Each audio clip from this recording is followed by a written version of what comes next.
మిరియాలన్నం దానికి కావాల్సిన ఇంగ్రీడియంట్స్: ఉప్పు, మిరియాలు, కొత్తిమీర, మిరపకాయలు, కొబ్బరి ఇవన్నీ వేసి పేస్ట్ పట్టుకోవాలి.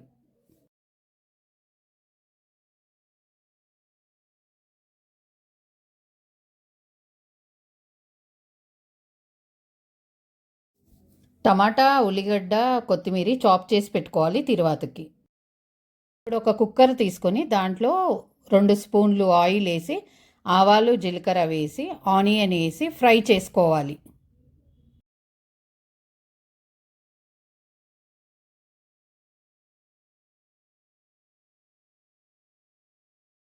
ఆనియన్ లైట్ బ్రౌన్ అయినాక 1 స్పూను అల్లం వెల్లిగడ్డ పేస్ట్ వేసుకొని బాగా కలుపుకోవాలి.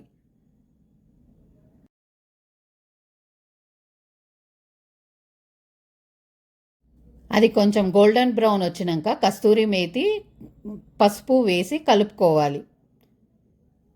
అది కొంచెం సేపు కలుపుకున్న తర్వాత చాప్ చేసి పెట్టుకున్న టమాటో వేసి కలుపుకోవాలి.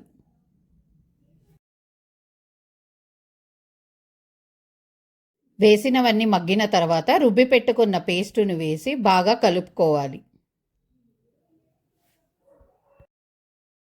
మసాలా వేసుకున్నాక కొన్ని నీళ్లు వేసి బాగా కలిపి మగ్గనీయండి.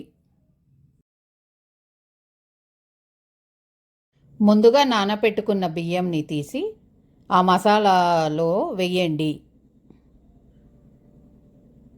వేసిన తర్వాత బాగా కలిపి దానికి తగ్గట్టు వాటర్ వేయండి. కొత్తిమీర వేసి 3 విజిల్స్ వచ్చే వరకు పెట్టుకోండి.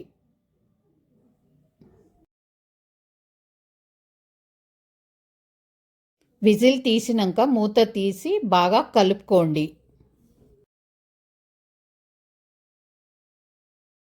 వేడి వేడి మిరియాలన్నం సర్వ్ చేసుకొని తినండి. Thank you.